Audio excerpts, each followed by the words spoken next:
In the building. Friday night. The weekend is right. Time to party. Welcome. Y'all ought to be used to this by now. Welcome to the show. This is Cowboys OG Podcast in the building, in which you have three guys who love the Dallas Cowboys, been with them a long time, and we're here to talk about the latest news of our beloved team, and we come as a unified front, at least I think. We're going to find out in a minute. We're here. Cowboy Joe is in the building. Clap it up. Friday night. He's not alone. Right there in the middle is the glue of the podcast. He's the glue. He's the philosopher, the great, the one and only B Bird. Clap it up. Yeah. And I am big time, and I don't need no introduction. So, and we have somebody talking now. I hope it ain't me. But anyway, we're in the building. We ready to rock. We already know what y'all want to talk about. We know what the business is, and we probably gonna be here for a while. We'll look at the pluses and the minuses. We'll look at what we think, of course, about the hiring of Christian Parker, our new defensive coordinator. If you like it, cool. If you don't like it, ain't nothing you can do about it. Because that's going to be our D coordinator. You might as well start now rallying up behind him, and let's cheer everybody on. But let's see exactly what I haven't heard from Joe and B-Bird. So this will be my first time hearing about it. I don't know if they listen to me or not, but we're going to combine our efforts and see exactly what our heads are thinking. I think that's the place where we probably going to start, unless y'all want to start somewhere else, Joe. My fault, because you usually kick it off, so I ain't going to say nothing. What's up, Amp? Let me, I'm sorry. Hey, everybody, listen. Share. Everybody share. Everybody share. Everybody share. Everybody share. Terry, my brother in the building. Terry, I need a favor from you. I need you to go to my YouTube channel. Well, I know we good now. Okay, I'm good. I see what I need to see. I'm good. All right, I'm good. Terry is in the building. Amp, my brother Amp in the building. Amp in the building. And ladies and gentlemen, B-Bird, Joe, I don't know if you're familiar with Kales. I keep saying I'm going to introduce her to everybody. She's really already on a few other podcasts. She is super. She's super.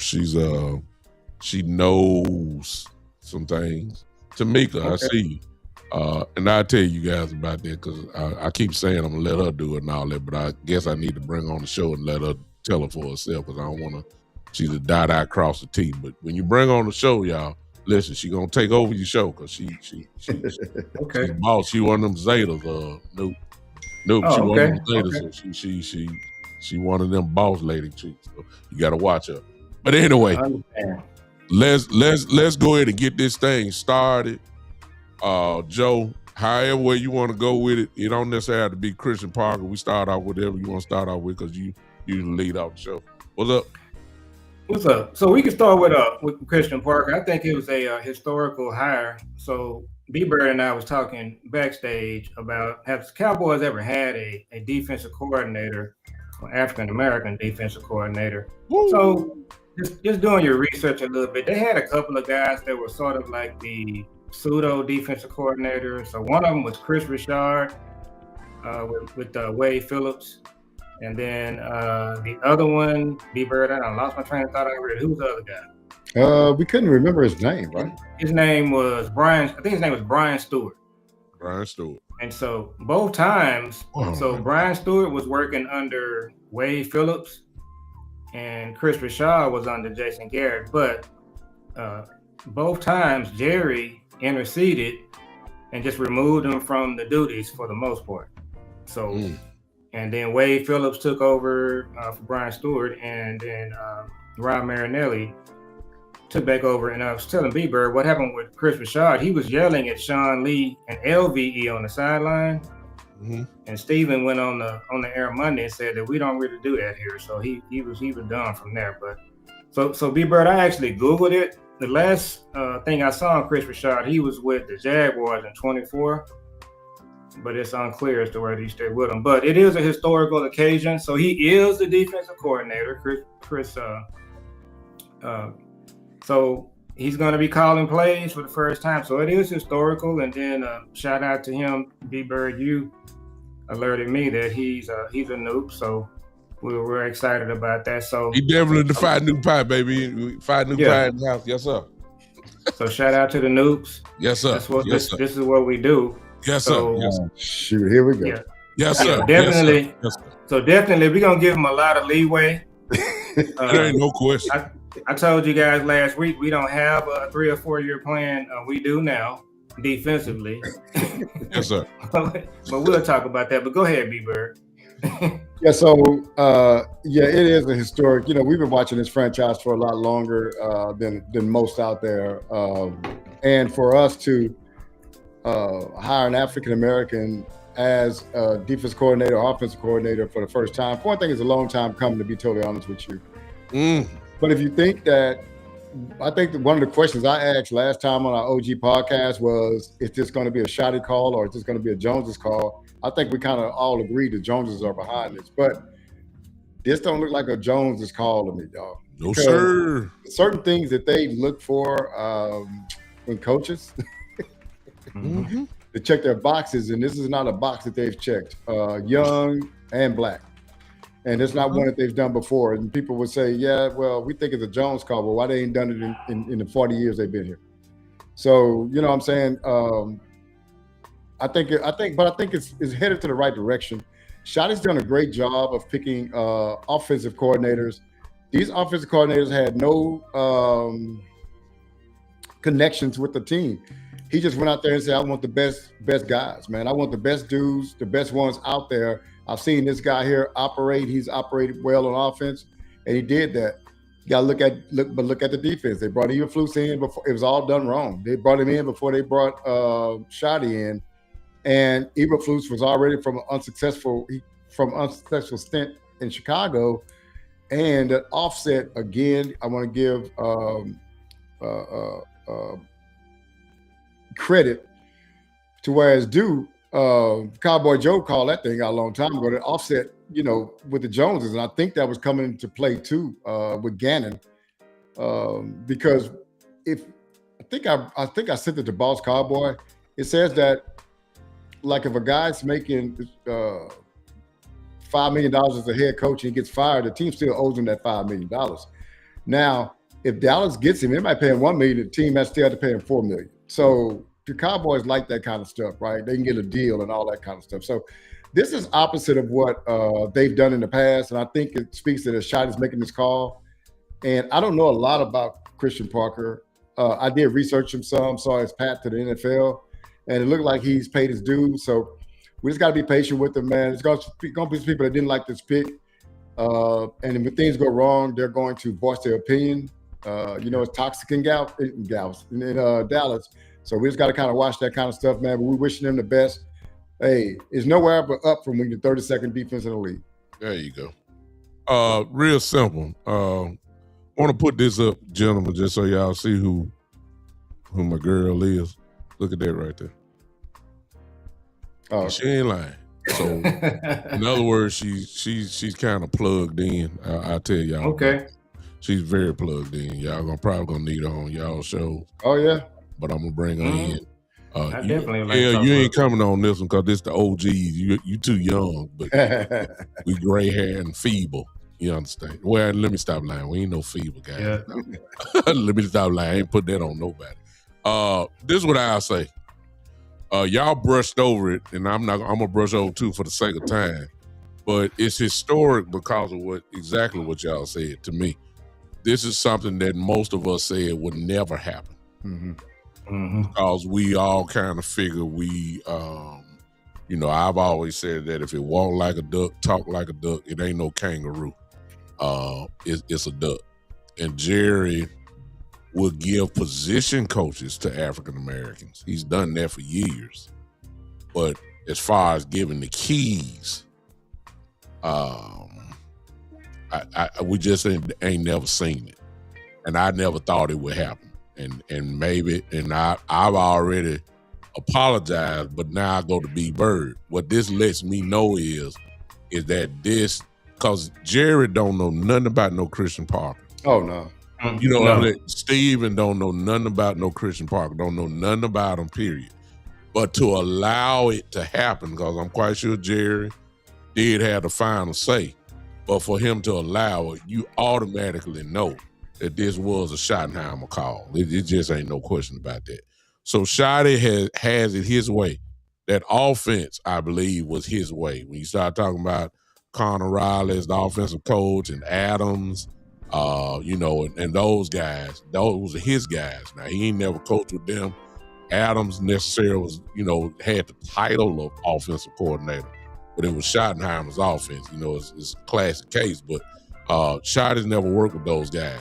Came out, worked out well, number one offense in the league in a lot of categories. You know what I'm saying? So I want to kill that notion saying just because Schott ain't worked with him, you got to get to know him. No, you can be number one in the league, like they showed. You just got to have guys there to know what they're doing. But as far as Christian Parker goes, Schott has it his way. So far in his tenure, his offense was his way. And, and I believe that he knows obviously more about Christian Parker than we know. The coaching fraternity is a tight group. Everybody know each other. And I believe that's something that was done. Kels just put in the Will McClay, who she's connected to. Y'all catching what I'm saying? Yeah. He's connected to Will McClay. And she said Will knows about him. So again, the coaching crew, fraternity is there. And let me say this: a lot of us wanted Durante Jones. Yeah. A lot of us wanted him because we heard of his brilliance, and I think that Schottenheimer liked Jones as well. But can you imagine how well this frat brother of ours had to come in and knock everybody off their feet to give him, over Leonard? They didn't even wait on Jim Leonard. Everybody thought it was going to be Leonard. They didn't even wait. They went in and made their decision right then. The Gannon guy, who we all say, man, how in the world he even get in the mix? But this dude had to really, really show his butt in the interview process to really say, okay, this is the guy. And to be so young, you know what I'm saying? A lot of people will use that age against him, being only 34 years old. But for him to knock the socks off like that, this dude must know something, you know what I'm saying, other than just being a cornerback coach. This dude learned under some giants, in the last 25 years. When you throw up the name Vance Joseph and Vic Fangio, these guys, man, are well respected, and to keep him there. And even some of the Philly people, man, y'all be surprised. I did a show last night. I had 3 Philly people come on the show and say, hey, man, we can't stand it, but y'all got a great one. Yeah. You know what I'm saying? And this dude don't even call plays. So if Philly is saying, hey, man, y'all got a great coach, this dude got to be the truth. So kudos to him. My thing is this. I said it before. I'm a guy of order. I said it last week when we came together. I said, I need my defensive coordinator to be hired before we go to this East-West Shrine game. Mm-hmm. I need him to be in place before the Senior Bowl. Well, guess what? They did it. And so next week, when they start getting ready for the East-West Shrine game right there close to y'all, it's in Frisco, it's at the Star. Yeah. The East-West Shrine game, it's at the Star. Guess what? We got our crew there now. So he gets his, we get to start finding out what he likes. I can't wait till his press conference. That's what I'm waiting on. I want to hear from the young brother, and so we can hear, kind of get an idea of what he's talking about. So I'm looking at Mike Tomlin's resume, kind of compared to Christian Parker, and so I did the math. I didn't remember this. So Mike Tomlin, he got hired for the most part with the same process. The Steelers, they just interviewed a bunch of people, and they had one coach that kind of came in and blew their socks off. Now, when Mike Tomlin got the Steelers job, B-Bird, he was 35 years old. I don't know if you know that. I know he's young. Yeah, he's 35 when he got hired by the Steelers. And now Mike Tomlin, if you look at his resume, it kind of matches up with Parker. So this has been done before. This is what successful franchises do. And one of the things I spoke about is you got to have, forward-thinking people in your franchise. B-Bird, I'm going to just go back to the analogy you said when you bought your truck. We can keep it real simple.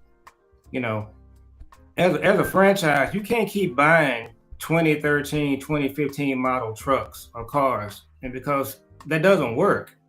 you got to have something that's updated, something that's the innovation is there. And these young guys like him, they just had a certain kind of energy, kind of have the genius element applied to them a little bit. So when you just look at what this young brother brings to the table, this is what good franchises do. I still have some concerns about Jerry. We're going to talk about that a little bit later because I think the job came down to him and Durante Jones. And so there may be a few things happening in the background. Kel may know about that. But at the end of the day, I'm really excited about who we got. I'm excited about what he's going to do. And I think for the first time in years, what I've been listening to, big time, I got to go back and listen to your show from last night. I missed it. For the first time, we're getting compliments about hiring a coach that other teams wanted. If we hadn't hired him, another team would have hired him. It might have been 2 or 3 teams that would have hired him. So, give credit to the Joneses for finally hiring a coach that other teams want. Yeah. Yeah, I can tell you that I watched Lou video on Durante Jones, and I like what he was very enthused about him, and I liked it too. I liked the video. What I have to do on Christian Parker, I don't know a lot about him, but I have to trust that Shotty knows a lot about him and did his research. You got a football guy making a football decision. That's all I ever ask, because as everybody's listening to us know, Jerry Jones, Stephen Jones know nothing about Christian Parker, man. They know nothing about him. So we know this is a football-only move. I like that because that means that nothing else is in place of us. Remember those hurdles I talked about being in our lane? We removed the hurdle out of our lane. So, we just got to get him some players now. And he's probably going to bring a fresh energy into the organization, man. And we're probably going to get something from these players. Now, one thing I did hear that was interesting, I was listening to 105.3 today, and they said that he thinks that the most important position, I don't know if y'all heard this, but he said you have got to get the nickel cornerback position set in your defense. And I was like, wow, that's, and they said that he raved about if you get a nickel cornerback, the nickel is not your third cornerback. He's a starting defensive player. He said once you get your nickel straight, you can do everything else with your defense. It was an interesting take on that, though. We always think defensive line and all those kind of things, but he said nickel corner, man. It was just amazing that it's kind of outside of the box type thinking I think that we need here. You need it, and I know y'all. Hope y'all look at that note Kels put down. It's long. I read all of it. You read all of it. Okay, perfectly. For those of you that are in the chat there, on Facebook especially, if you're on, I gotta read it to you because you can't see it if you're on YouTube. So Kels, she's very plugged in. I said that earlier. This is what she said. She said, all right, I'm not going to spill the tea. I'm going to drop the whole bucket of tea. She says all 9 of the interviewees that the team were looking at are passing game coordinators who design plays against the Cowboys offense this season, which gave them the blues. So that's the people they went out for. She said also they didn't want head coaches or previous defensive coordinators. They specifically wanted passing game coordinators who designed the plays for secondary, so every person that the Cowboys were interviewing was working with the secondary department. And then when you look at all the people other than White Cotton, and I think White Cotton maybe was just a token, they somebody who they never were giving it to. But when you start talking about all the guys that were favorites, Kels is on 1,000,000% on point. They were all passing game coordinators. But here's my thing with that. That's fine. But we better find a pass rusher. Yeah. So, I don't care how good, and his track record obviously speaks for itself about some of the people that he's worked with. Let me add that part in. Man, this dude been coaching since 2013. He only 34 years old.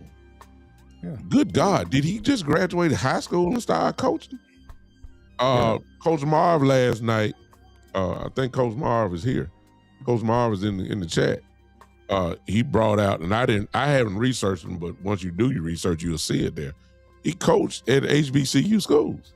Yeah. Mm-hmm. I mean, how young do you got to be? I mean, good God. And to be only 34 and to been on, a couple of NFL teams and to gain this type of reputation, and he's only 34. This dude got to be the truth. I mean, it just makes sense. For Vic Fangio to value him this way, we're talking about one of the best in the Vic Fangio. And then, of course, when we started talking about Vance Joseph and to value this guy as one of the best. I mean, come on now.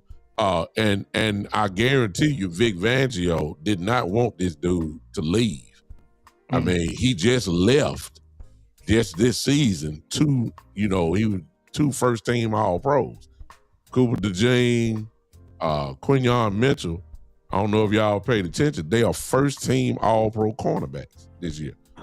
This is under our defensive coordinator's watch. Everybody talk about Surtain. I think that kind of be confused. Surtain been a dog since he was in high school. Yeah. I ain't what I'm saying? I'm not saying he didn't help him, but I'm saying when you're a dog already, if anybody developed him, it was Nick Saban. You know what I'm saying? When he was at Alabama. And his dad. Come on now. I'm sorry, B-Bird. Absolutely. His dad has had to teach him from the beginning how to do the position. So I think that might be confusing, but you still can't negate the fact that he had his hands on him. You see what I'm saying? Mm-hmm. Quite sure Surtain will say, hey, man, this dude helped me and all that type of stuff. So I'm not knocking what Kels just said because it's true.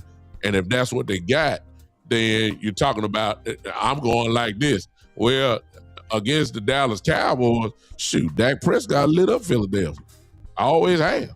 So I don't care nothing about DeJean and Quinyon Mitchell and our defensive coordinator. He would Dak been tearing these guys up for the last 3-4 years whenever he saw them. But at the same time, I flip the coin and say, okay, but that secondary, though, big time, shut down Patrick Mahomes in the Super Bowl.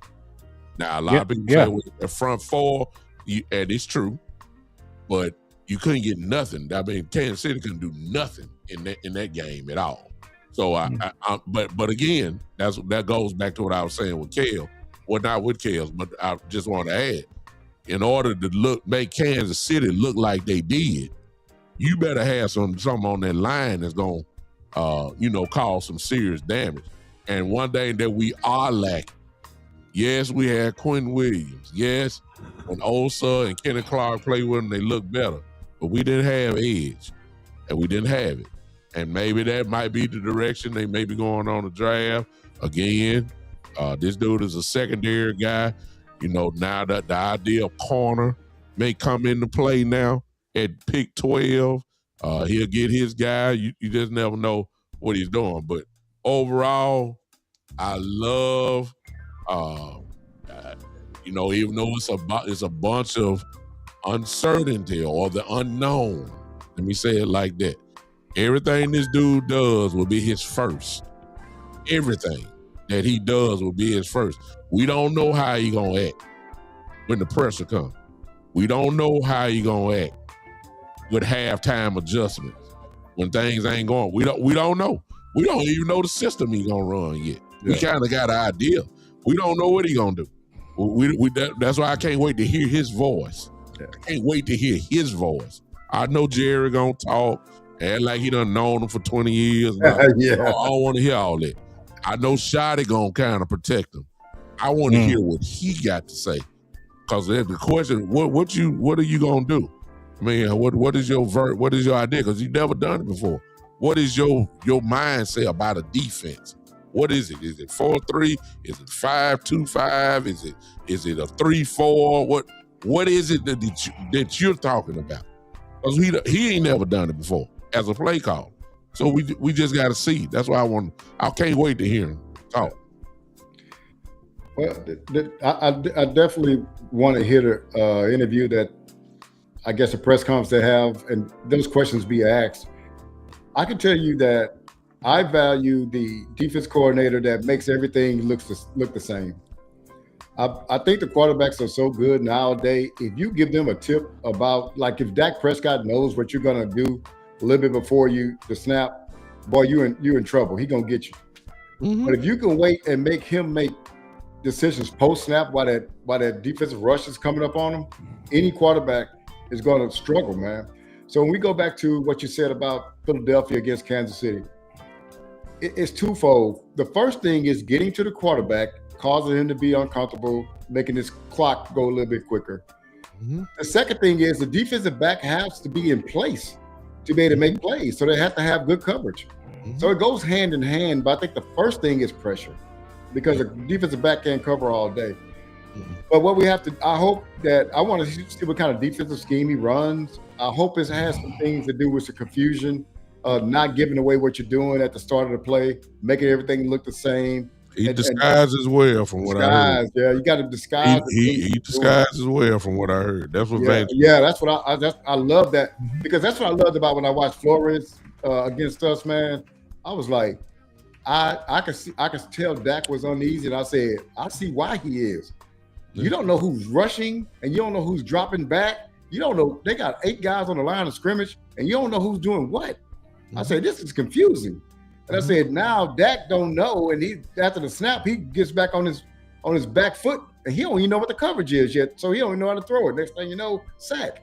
Mm-hmm. That's what happens. Make him hold it a little bit longer. And so I just hope that's what he does and we're going to find it out during the press conference next week. Yeah.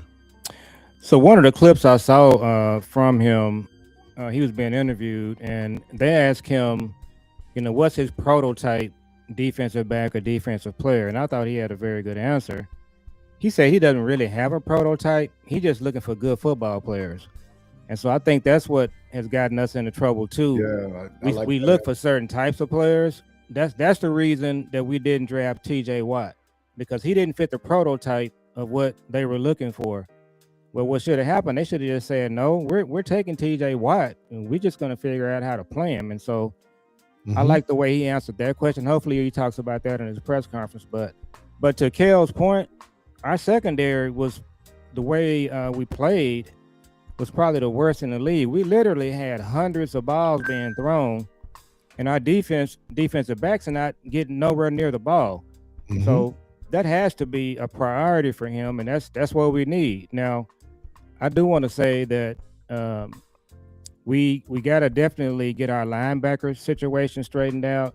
I think our defensive line, I'm really feeling good about that. Now, I heard today that White Cotton is interviewing with other teams. Yeah, he is.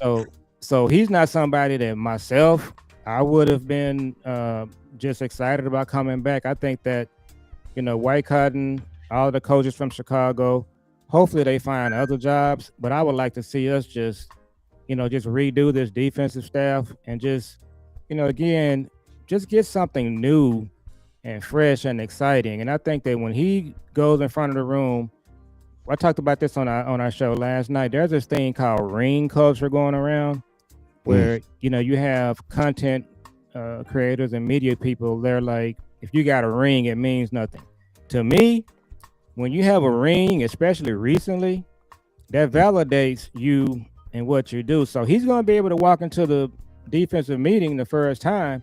He's got a Super Bowl ring, and he was a major part of it. Mm-hmm. So that sort of validates, what you're bringing to the table. So that's the other part I'm excited about. So look, he's going to really revitalize what we're doing, especially in the secondary on the back end, like Kel was saying. Front end, I think we need to your point, big time, we need to get a pass rushing coach, somebody that's specifically going to work with our pass rushers. And then I think that'll kind of really round things up for us on how it's going to look.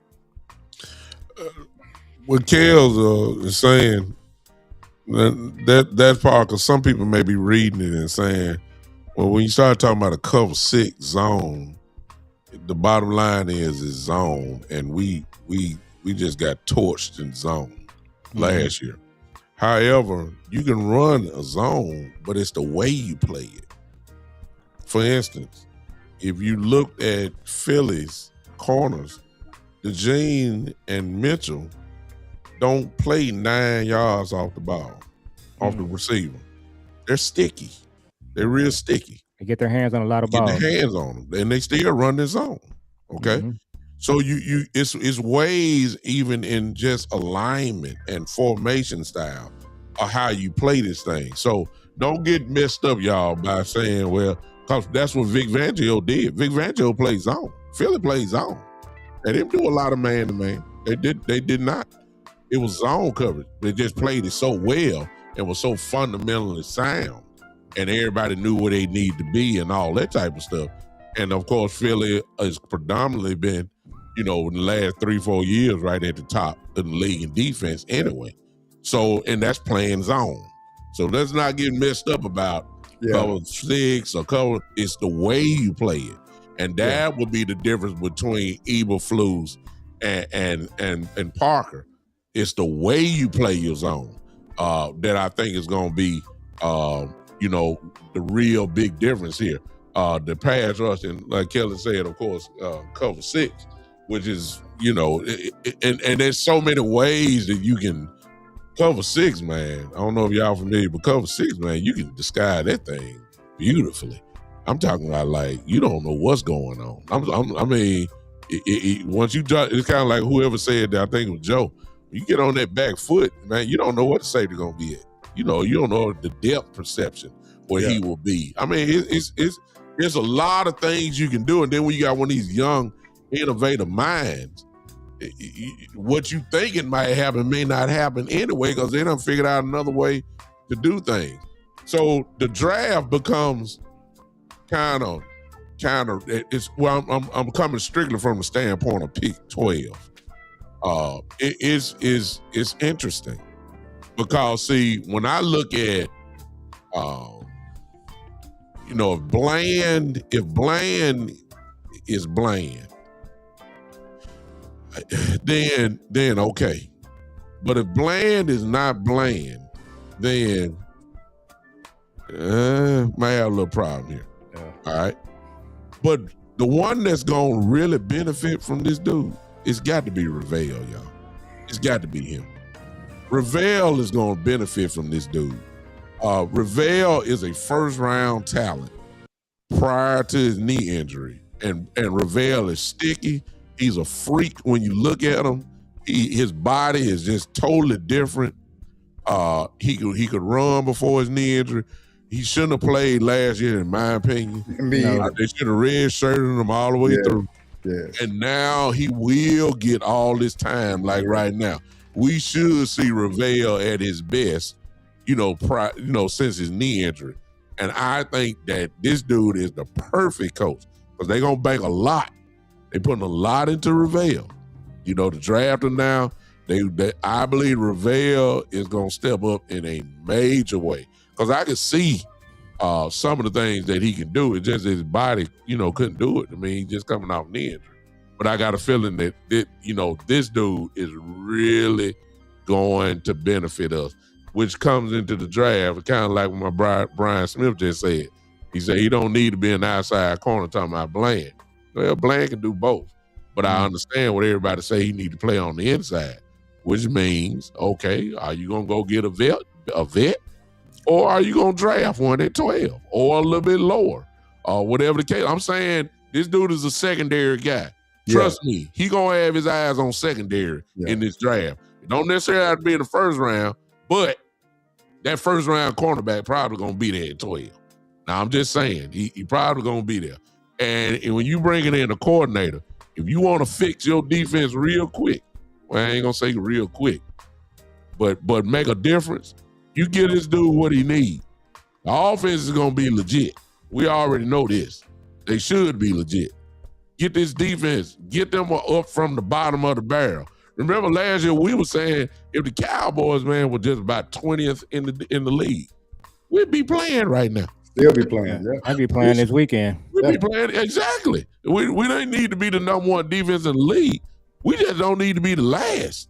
It's just that simple. So, get this dude what he need, and like I tell you what I see. You said, hey, linebackers the first priority. You can't go wrong going there. You can't go wrong going corner. You can't go wrong going edge. You Yeah. can't go wrong. You And can't. then you got 20 coming up. We got so many needs, man. We got so many Yeah. needs on defense.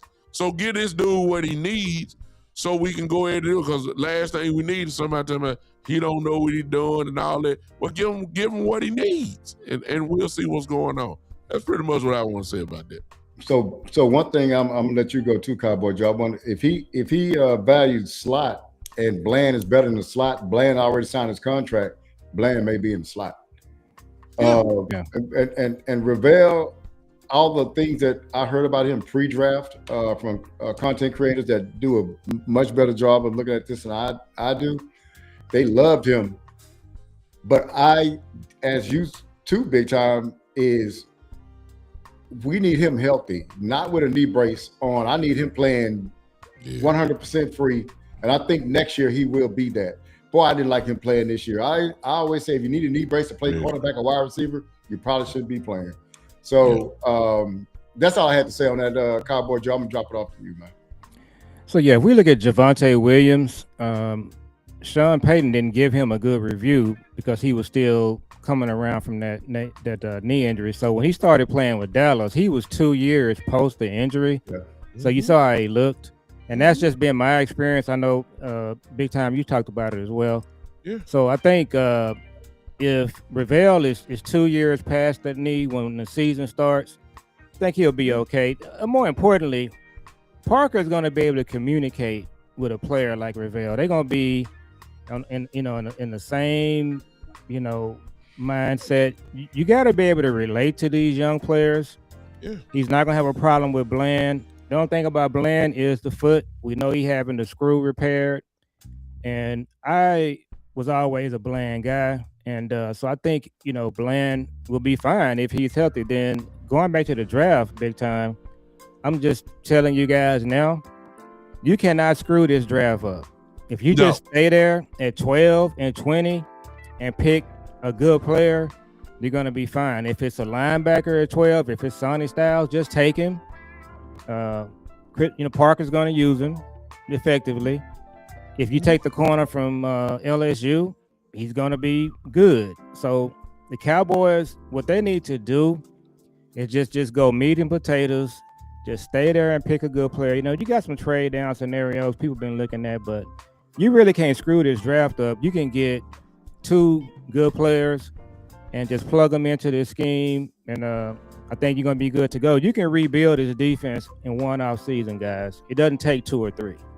No, and if it's a good mix of the draft picks and the free agents, it don't necessarily have to be a home run free agent. Like top, it could be somebody like Minka Fitzpatrick. Yeah, I mean, even though you don't want to, some will say you don't want to start over no older guys or whatever got things like that. And I understand that, but I'm just saying maybe not Minka, but I'm saying somebody like that. Maybe they got some gas left in the tank or whatever. Justin Simmons or somebody like that. Guys that can, already know what to do, know how to play, rather than growing pains with the rookies and all that. But again, this is what. This is where the line is drawn between the fan base, and Christian Parker. Christian Parker may have already said, man, I don't need no old guys. Give me these young fresh legs.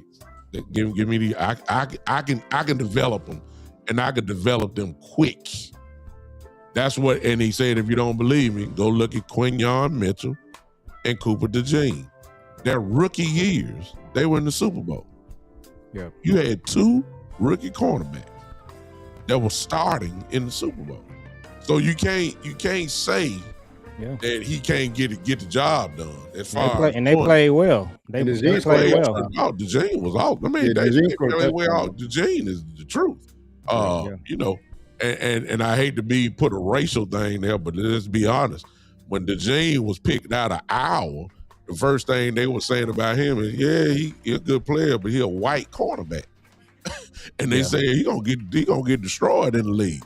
Well, Cooper ain't got whooped yet. And I ain't trying to get Philadelphia Eagle fans, players credit, but it's just the truth.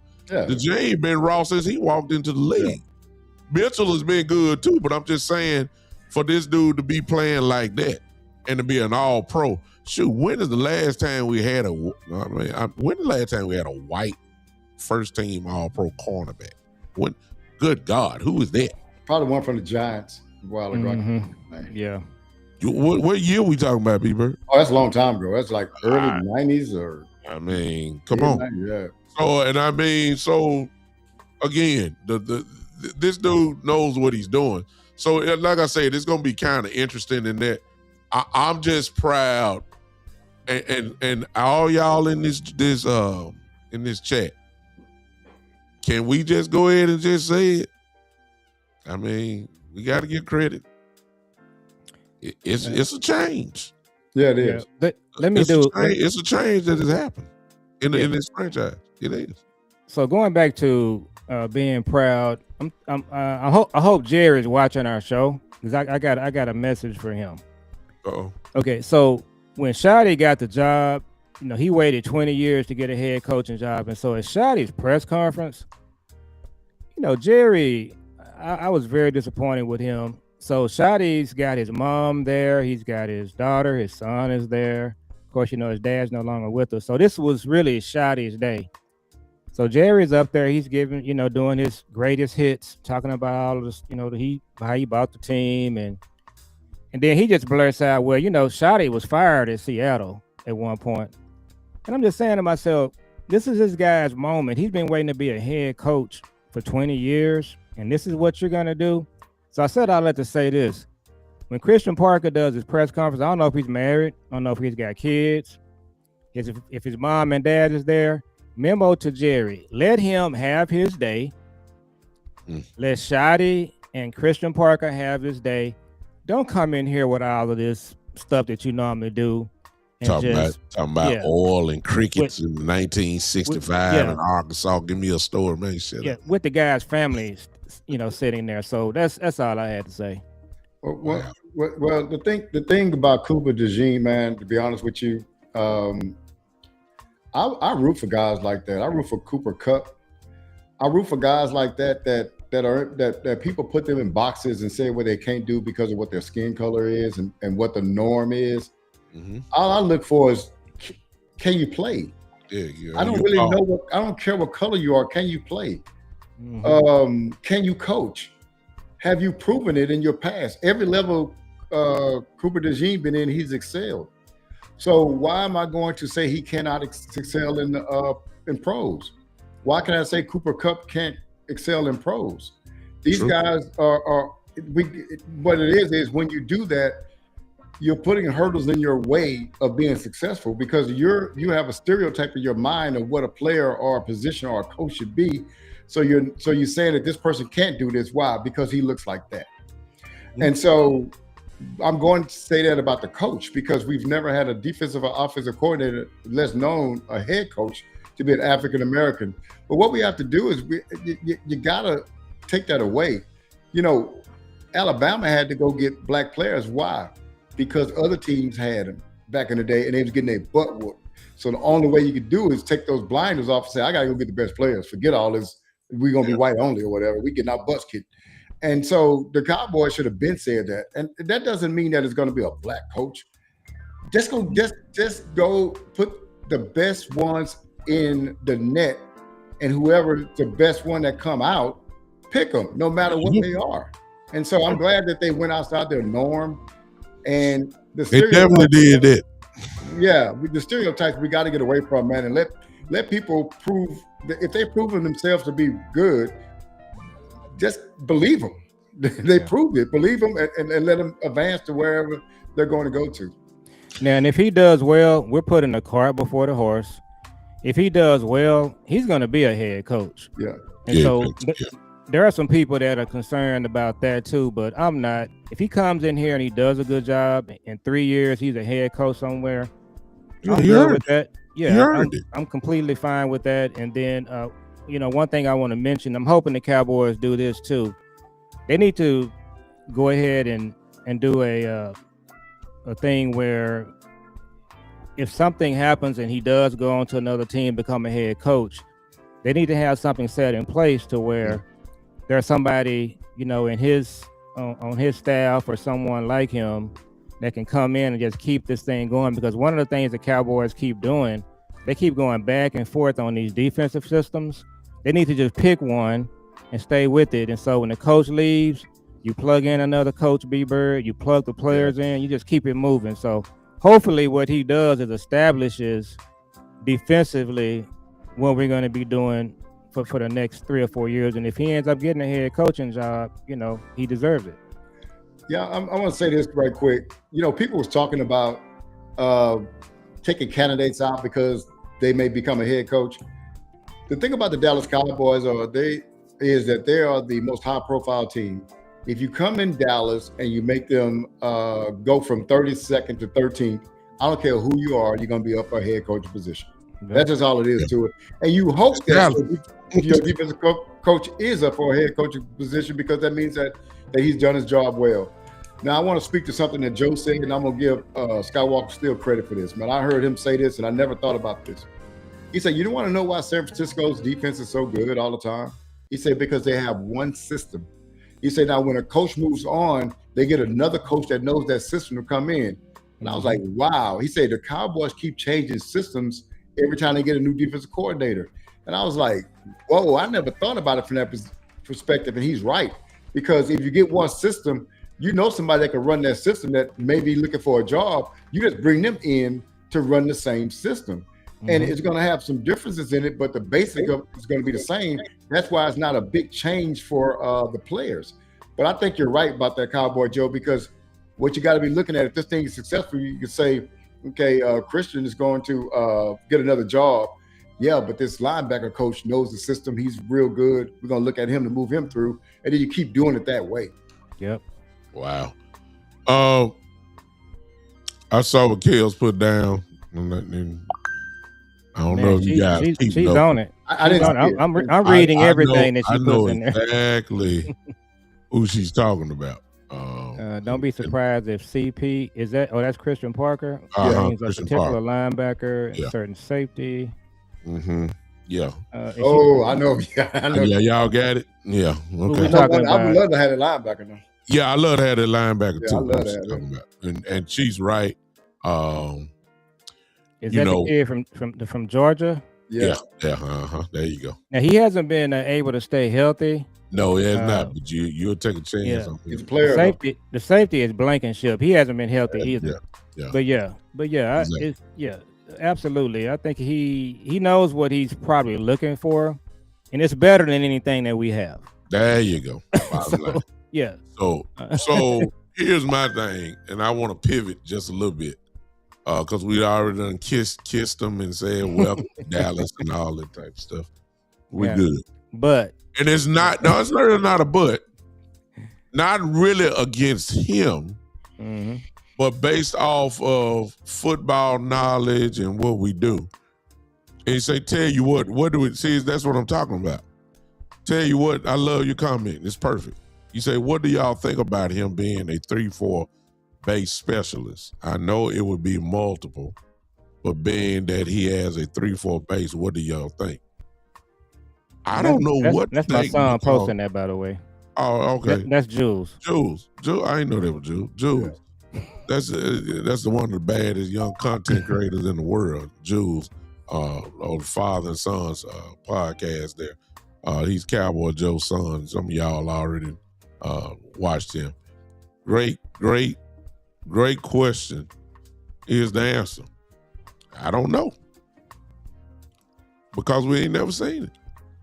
I don't know if he wants his 3-4 linebacker, his linebacker fans, does he want him a hybrid type linebacker? Or does he want him a heavy set linebacker? See what I'm saying?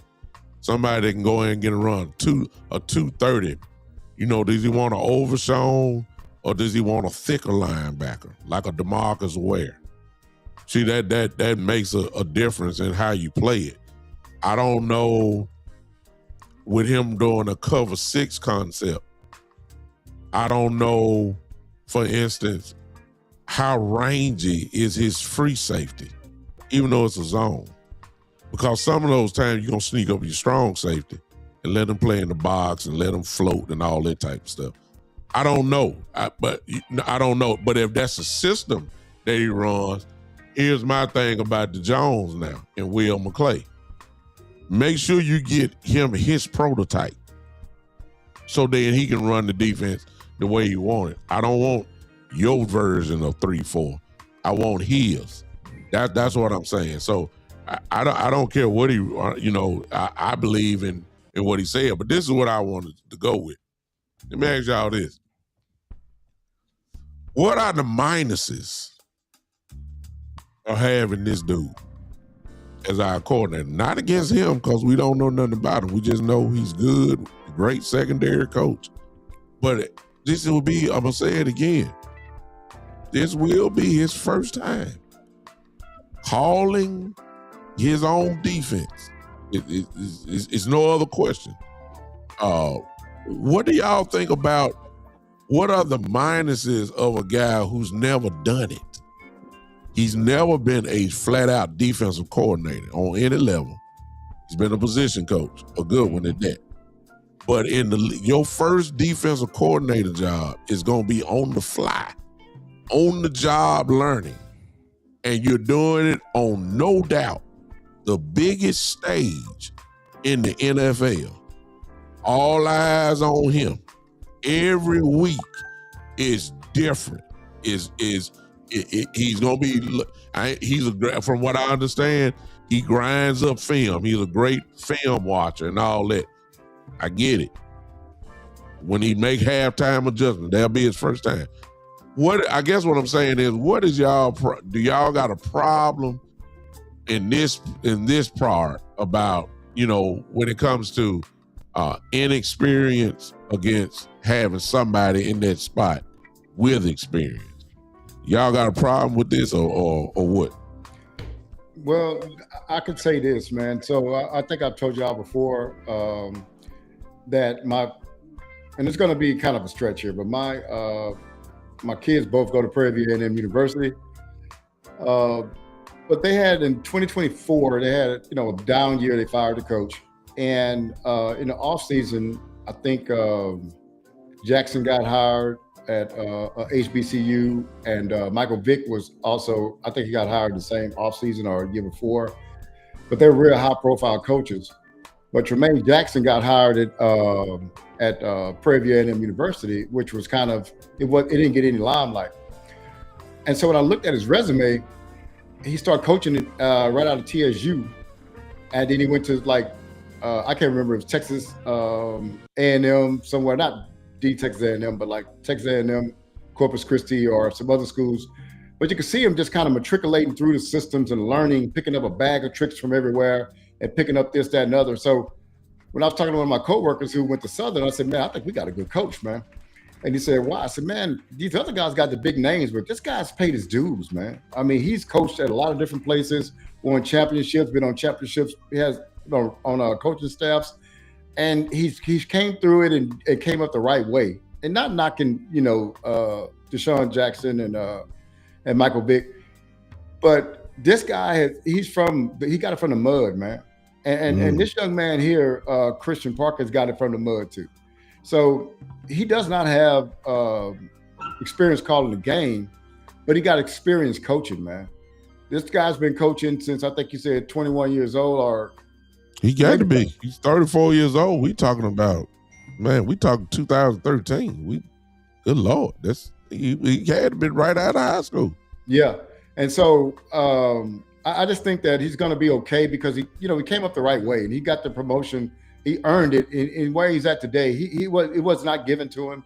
He earned it. And so he's going to go through some growing pains. There's going to be some things that he learned from, man. But I heard that he's the guy that doesn't keep things in memory, man. He takes a pad around with him and write notes down because he don't want to forget things and he want to remember situations and things like that. And it was just kind of refreshing to hear that because that means he's a student of the game, man. So we're going to have some growing pains with him. I think we're going to have a more positive things with him than anything else.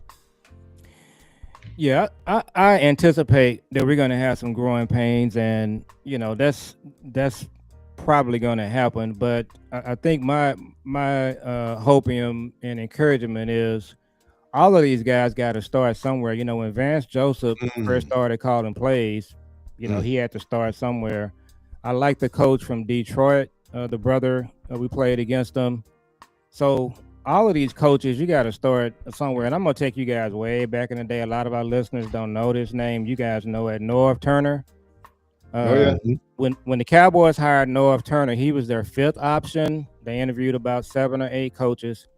Norv was the receivers coach for the Rams. He had never called offensive plays before. But what he did, he came in, he related to the players. He had a good system. The players bought into it, and everything, you know, was good from there. So I feel good about him, you know, for the first time coming in, calling plays. Again, as you mentioned it's going to be some games. I just looked at our schedule just real quick. Okay, I don't know if y'all know this. We play the 49ers at home. Yeah. It's a gauntlet, didn't it? Yes, gauntlet, man. Oh my God. The Ravens, Jaguars. Now away games, we play at Seattle, at the Rams. We play at Green Bay. That's going to be in December for sure. Gauntlet, Doc. So I said all that to say this. Yeah, he's going to have some growing pains, but what's going to be critical for him is his staff. I just want to see who his linebacker coach is, who his defensive line coach is. There's a rumor, I don't know if you guys remember this name, Jerry Gray. Yeah, I remember Jerry Gray. Jerry Gray was a Longhorn. I went to University of Texas. He's been on several teams. So there's some rumors that they're going to bring Jerry Gray in, and he'll be kind of like the OG on the staff. So if you got your OG coach like Jerry Gray, you get your good linebacker coach, get your defensive line coach situated, they're going to be right there to help him along the way.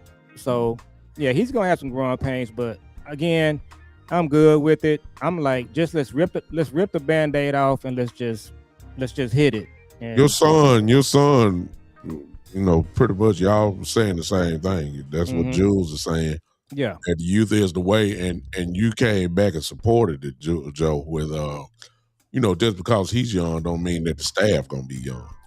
You know what I'm saying? You're gonna have you gonna have some experience on there that, you know, to balance it off a little bit. But you need this innovative play calling. I will agree with you guys on that.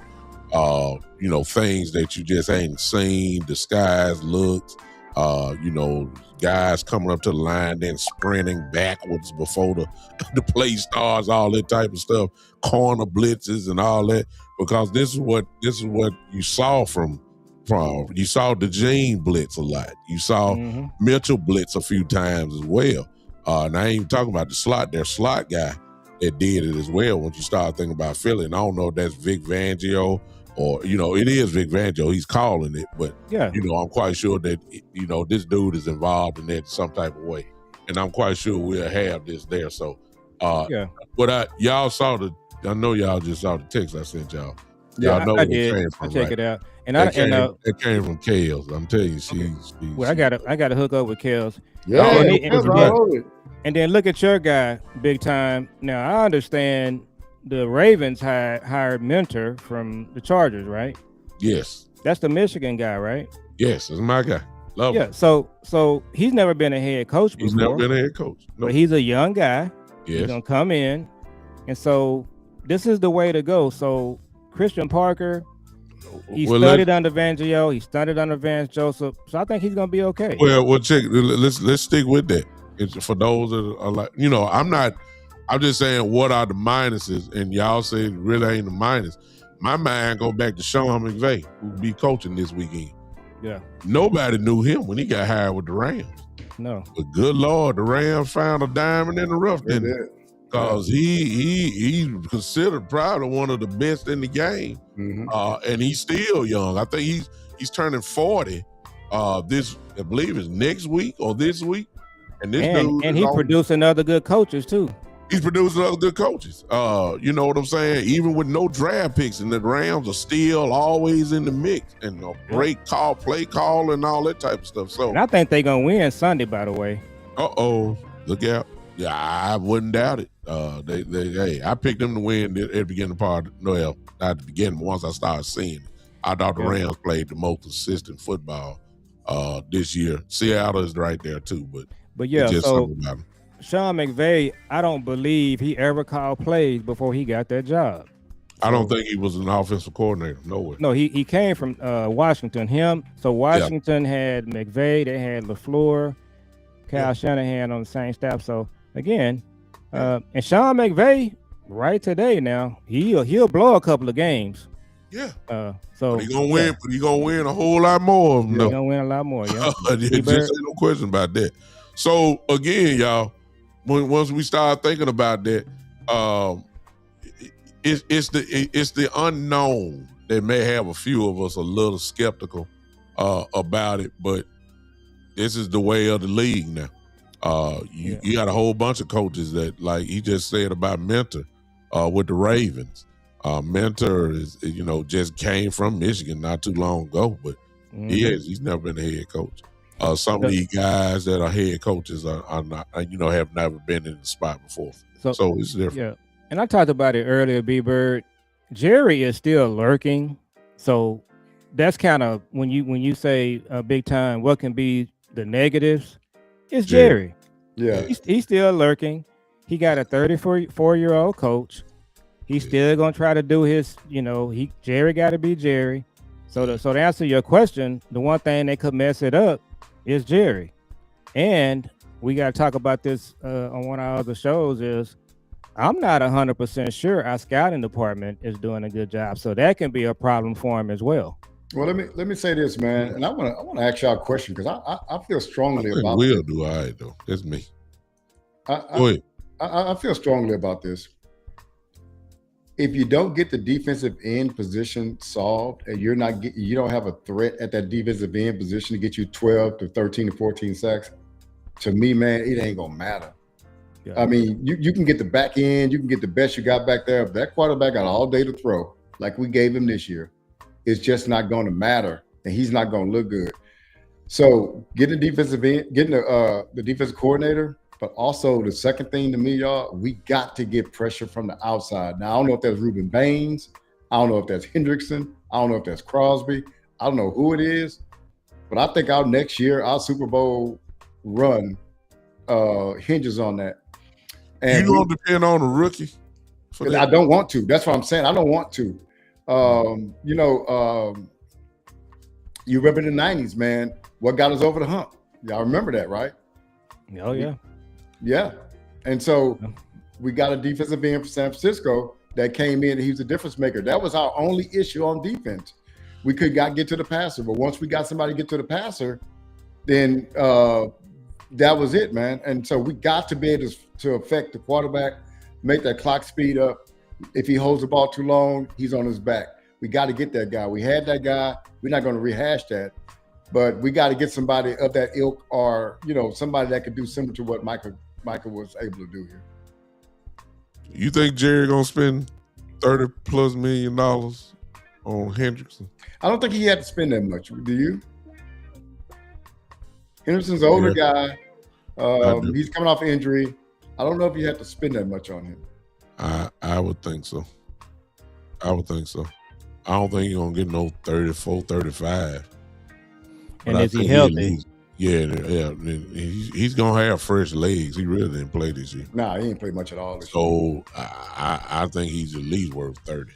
That's me. But even if it's 29, that's almost like a bargain for a guy like him. Yeah. If you were to pay him. I don't think, hey, what's up, Jay Bryan? I see you, man. Let me say this about, especially since the kid from Oregon, quarterback said that he was going to go back to Oregon more. Kind of messes up. Yeah, exactly. So, I thought that he would probably jump up there and, top 5 maybe. But since he's not there, guys that could fall to us probably won't. I don't think Bain is going to be there. But let me say this. If Bain was there, I would pick him before I would pick a vet. Bain look like he ready to go right now. I watched him thoroughly for that. I like the kid from Texas Tech, but the idea of again, this dude runs a 3-4. He's a 3-4 specialist. and he's more of a hybrid type dude, which is what, according to what Kels was putting in the comments earlier, that you want a hybrid just about at every position. Which, so you want some greyhounds out there. That's what you want. You want some real fast guys out there. So Bailey from Texas Tech, I think will be there, and I'm going past 12. I think Bailey might be there at 20 if we drafting it. But here's my thing, as we talk about the draft, y'all, and I don't mean to pivot like this, but this is the other thing I'm thinking about. I'm not sure I want to draft at 20 because we don't have nothing in the second and third round. And so as it stands now, we got to draft in the first round, then got to wait all the way to the fourth round to pick again. I want something in the second and third round. And the only way we're going to get that, of course, is unless we trade down. And we still can pick in the first round. But we can also pick up maybe a third round, depending on what it is, maybe a second. I just think we need to get something more in the draft rather than we're going from first, 2 picks in the first and then got to wait to the fourth round. What y'all think about that? I know y'all going to say, go on pick at 20, go on get your guy and all that. That's fine. I'm not opposed to it. It's just the idea that we don't have anything in the second and third round. I want something out of that. I don't want to wait to the fourth round. What y'all think? I'm okay with trading down. I like the idea. So it's going to be good players there. I'm hoping some kind of way we can figure out to get Anthony Hill. You would probably have to trade down and get him, the linebacker from Texas. I think he'll be there, even in the I ain't gonna say the late 20s, but the 20s, maybe the mid 20s. I think Hill will be there. So yeah, I think, man, it's. I tell my son this: every draft has good players. You just have to pick them, and the Cowboys haven't been doing that. So yeah, trading down, it will make a lot of sense. Pick up some extra picks, and you get your linebacker, get your corner, probably get your edge in there. So I mean, yeah, they need everything. So trading down, this is going to be the year to do it if you can. What do you think, B. Bird? Well, what I see. It depends on who's there. I'm about getting quality over quantity. Okay. So if we got to impact players, man, let's go get them. I ain't too much worried about a third round pick, a fourth round pick, and all that kind of stuff. Okay. And we got to get quality. I'm talking about, you start looking at Cooper DeJean and what's the other one name? Those guys were got early, man. Mm-hmm. Early in the draft, you have guys in the back in the draft, the 4th, 5th, 6th round and stuff like that. But your guys at the starter was gonna do it, man. Y'all go ahead and comment on that. Y'all heard my scenario. I see what my brother Jeff. Yeah, he's talking like I am, man. Yeah, he's talking like y'all. Exactly. Yeah. What did he say? Yeah. So I want quality, not quantity. You can get 2 players who can have an impact this season. I don't want to wait on a player to be good next year. Yeah. And you could really go either way. My whole thing is whatever you do, whoever you pick, just don't do anything goofy. Just pick a good player, somebody that can come in and play. And it's gonna be players. It's gonna be players on the board that can play. What they've done in recent years, they have good players right there, guys, and they just do a lot of goofy stuff. There is just no way you should be taking Luke Schoonmaker in the second round. That made no sense. That's interesting because I got my brother here, Christopher Lester, who's kind of sounding like me. See what I'm saying? That's the dilemma. Mm-hmm. But if you're trading down, y'all, what I'm saying is the trade down could be you're just not picking at 20. Yeah. You'll trade with a team and you'll be picking actually still in the first round. But you'll be picking maybe like at 23 or 24. But in the process, you picked up a third round pick. See, you might do that. You'll just drop maybe 3 or 4 spots. You see what I'm saying? I ain't just saying you trading up and then that's it. And then all that type of stuff. No. What we're saying is that we'll have the capacity because of the value of the pick at 20 to pull something else out. That's all I was saying. I just and in your scenario, to speak to your point, that's exactly what I'm saying. You could trade down 3 or 4 spots, and then you could get C.J. Allen, the linebacker from Alabama, or you could get Anthony Hill. Now you'll be picking Anthony Hill a little early, but you know you ain't gonna get him in the second round, so you gonna swipe him up then. And what's gonna happen is if you don't pick Anthony Hill, you're gonna play him in week 6, and he's gonna have 10 tackles or strip sack. So that's what we need to do this year. Just pick good players. And I'm just throwing out names, but it's gonna be good players there. At 12, the corner from LSU is gonna be there. He'll be there. Okay, all you got to do is just pick him. Yeah, it's just this simple. I don't think Bain is gonna make it there. No, Bain won't be there. Caleb Downs, last year a lot of people wanted Ted. Yeah, I think this year's draft, the Ted McMillan is Caleb Downs. And the scary thing is the Commanders pick in front of us and the Chiefs pick in front of us, which is really odd. That is hard. So, but yeah, I think you had it right big time. You said a few weeks ago, you said you really ain't trying to get off of all this draft stuff and do all of this. And it's just kind of show me time.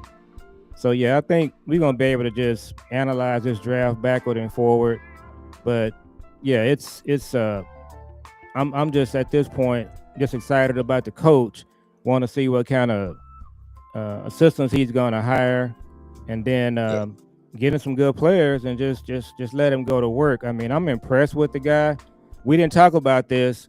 I think there are some content creators that wanted Durante Jones. Oh yeah. I did. I did too. He was on my list. And kind of what we're hearing is that Jerry and Steven, they didn't want to work with a guy like that, whatever that means. I know what that means. Yeah, we know. But so if there's any type of, if call it negative, whatever the case may be, that's what I said earlier. Jerry is still lurking. If he wasn't lurking, we probably would have Durante Jones. Let's be fair to our viewers here.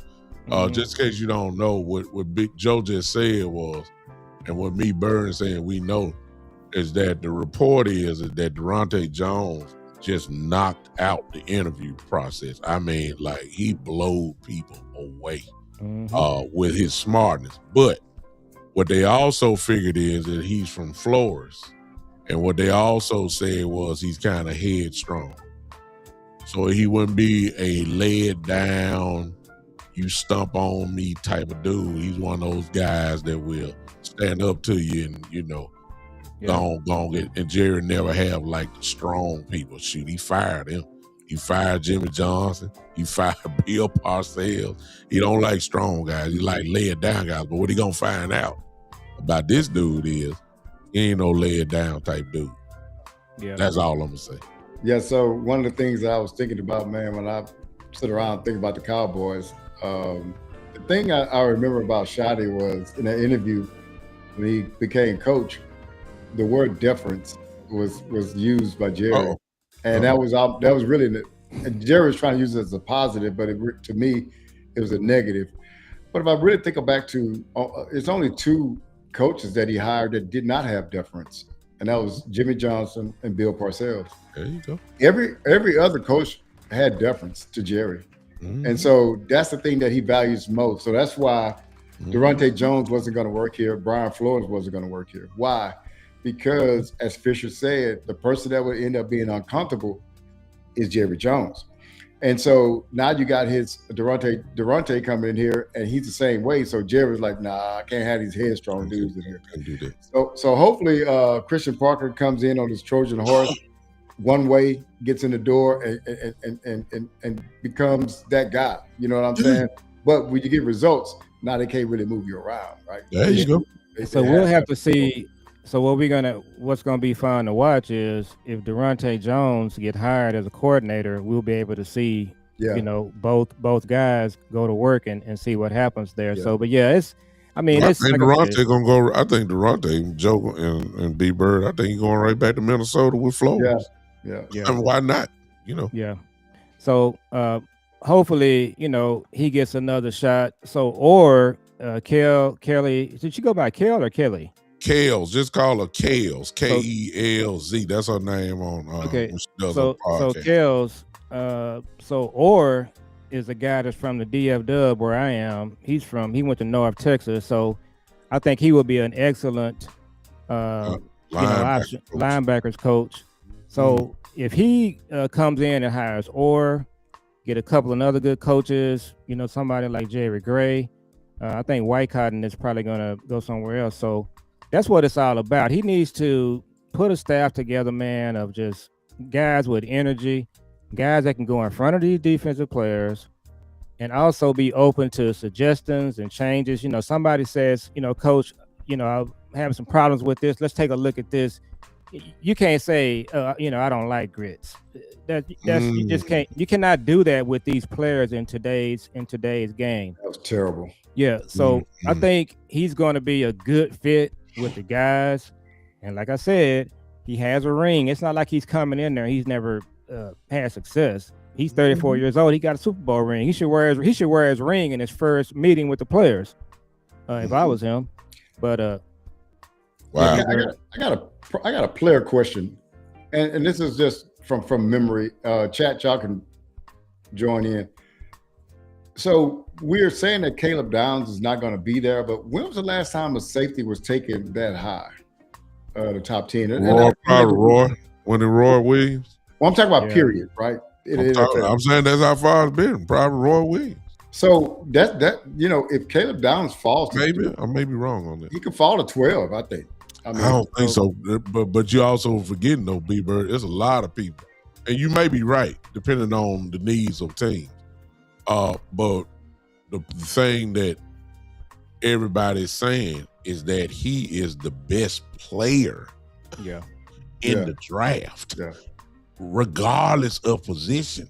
That's what a lot of people are saying, and for ones that are not saying it, that tell you he ain't that far off. Well, Sean Taylor, you might be right. No, Roy was after Sean Taylor. Well, I'm gonna give you another one, and we watched it happen. And Sean was drafted high though, JVB boy. You right about that. Yeah. Go ahead. Shout out JVB boy. I'm gonna give you another one, and we watched it happen in real time. B-Bird was Kyle Hamilton, the safety from Baltimore. He went to Notre Dame. Oh yeah. And this is what the Ravens do. They just sit back and they just let people do stupid stuff, and a good player falls to them. So to answer your question, B-Bird, that's what we need to have happen. Yeah. These teams in front of us just do goofy stuff. He falls to us. It's possible, and that's what happened with Kyle Hamilton too. But I think Caleb Downs is probably rated better, higher than Kyle Hamilton. And for instance, what Kels just put down again, she said Downs might get picked at 9 by KC. Yeah. But that would be considered kind of like a wow, because a lot of people got Downs right there in the top 5. Everything that I've seen so far. And I think Kansas City is going to pick Love, the running back from Notre Dame. Why not? See what I'm saying? Exactly. And right there, that's what I want. Yeah. I want him to go high, because running backs usually are going the first round, and the players that we need just drop down a little bit lower. Do we have a quarterback that can sneak in that thing? Because, they love running the quarterbacks up. You know what I'm saying? Is there a quarterback out there? The bet, if it was the kid from Indiana, who's obviously going to be number 1. Yeah.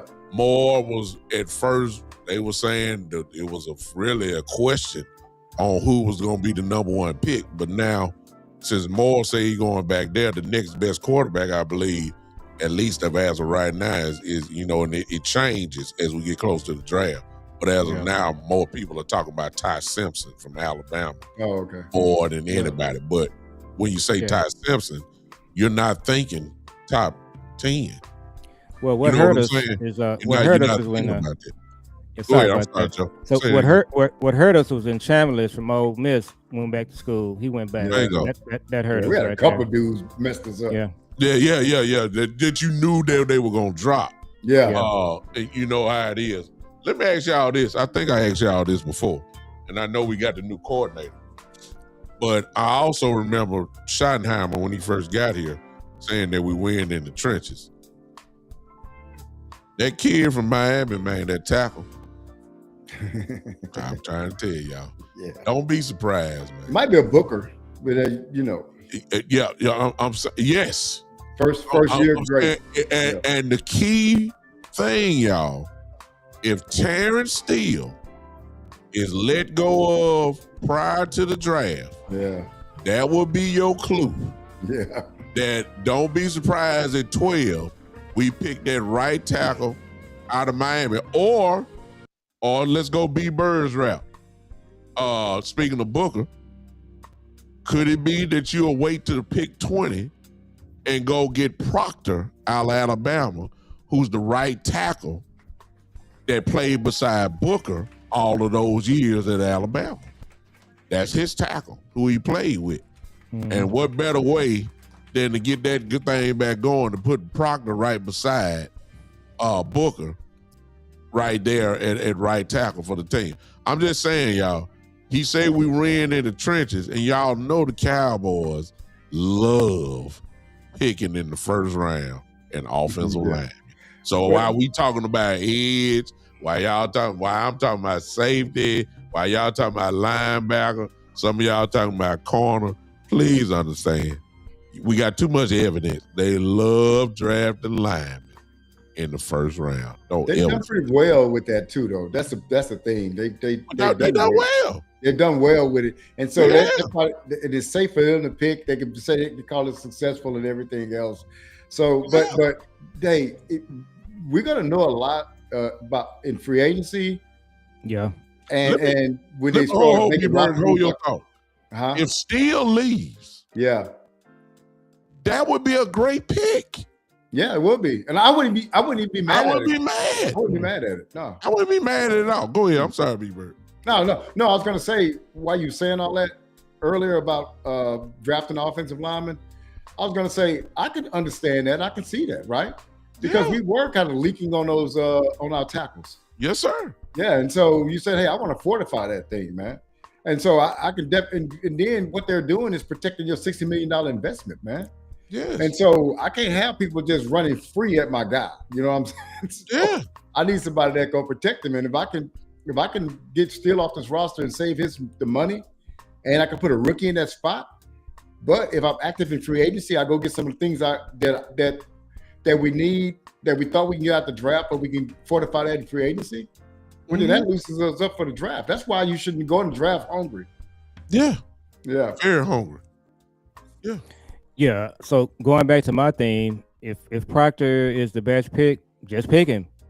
Yeah. And then you just keep building your team. What the Cowboys have not done, gentlemen, over the years, they haven't built a team from front to back, side to side. What they do is they just say, we want edges, we want tackles. They just say to themselves, linebacker, we don't care. Safety, we don't care.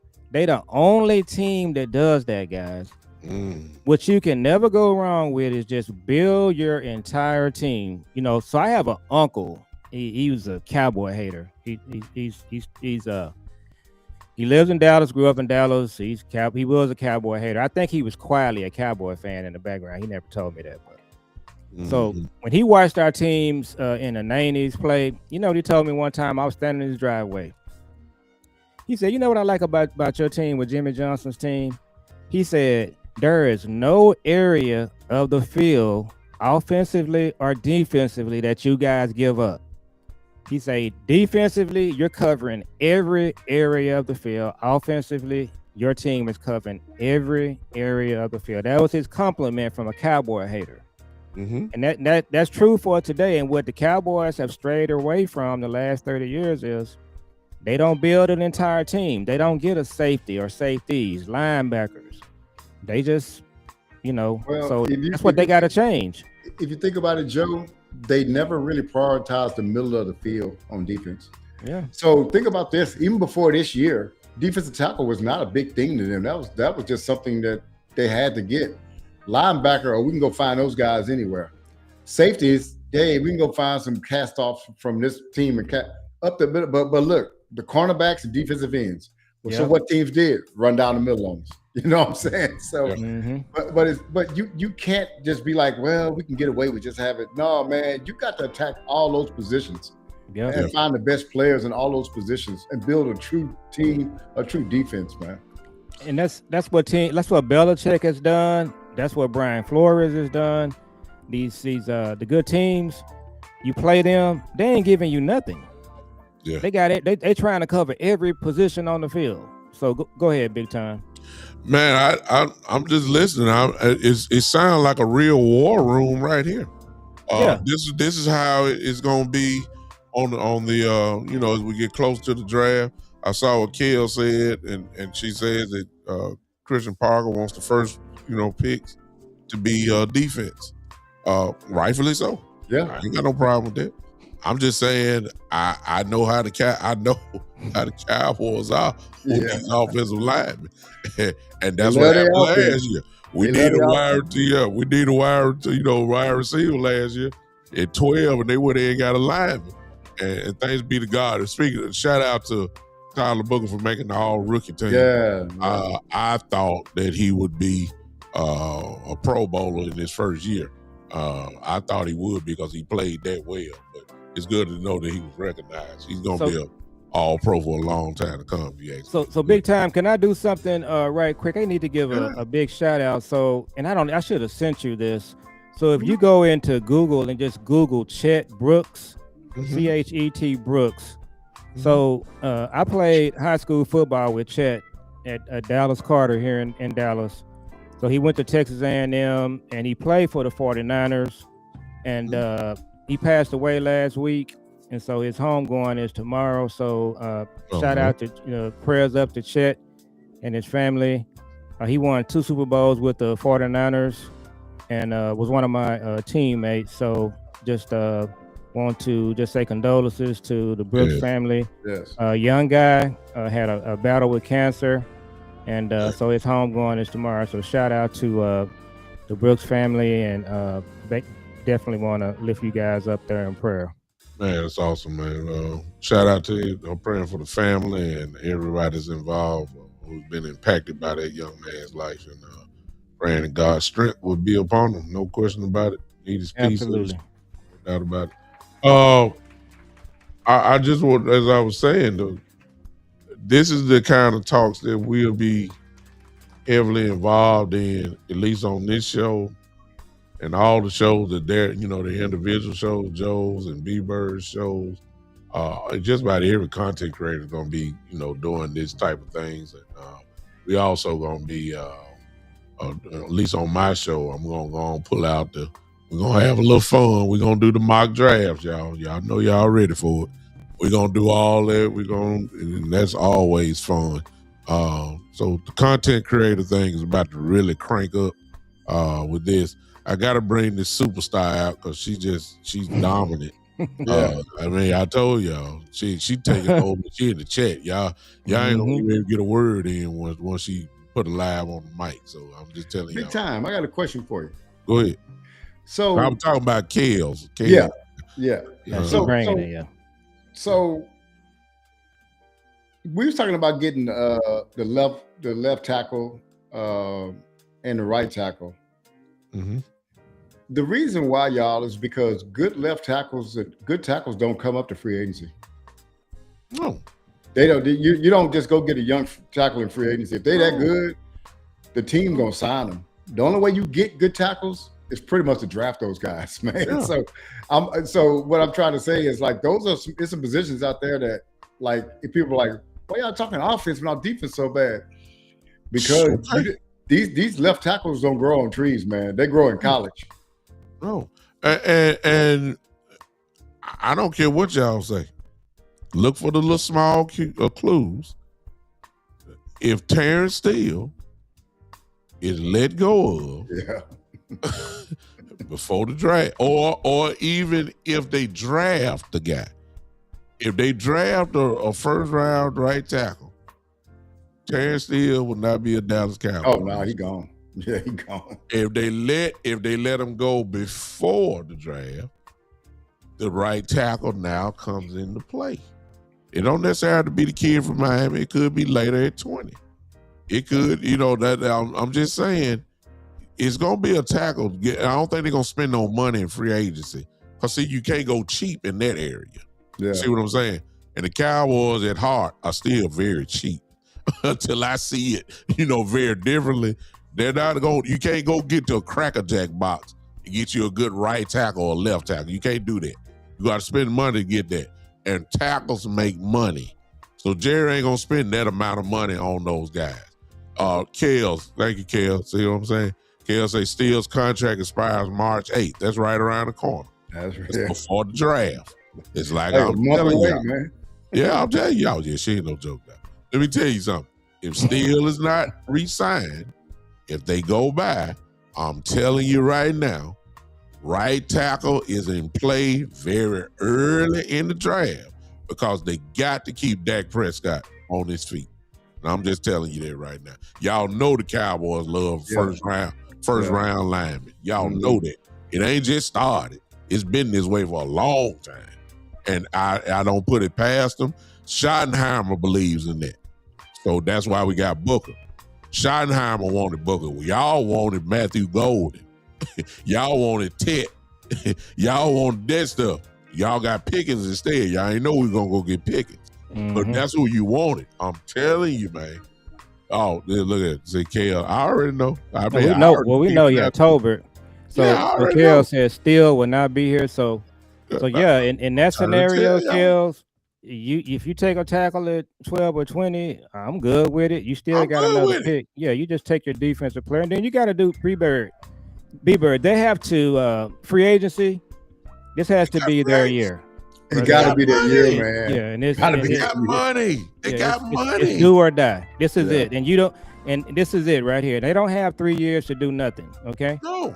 I'm making a prediction right now, and we can ask Kels about this. How many more years will Dak be here? Will it be 2 or 3? I'm looking at 2. I wouldn't be surprised. So if that's the case, you got to win now.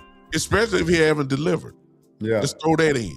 Yeah. If we still talking about one and done in the playoff or not making the playoffs, then no, they're not going to extend him no more. It's time. But to be honest with you, it'd be time to draft a quarterback. It will be, yeah.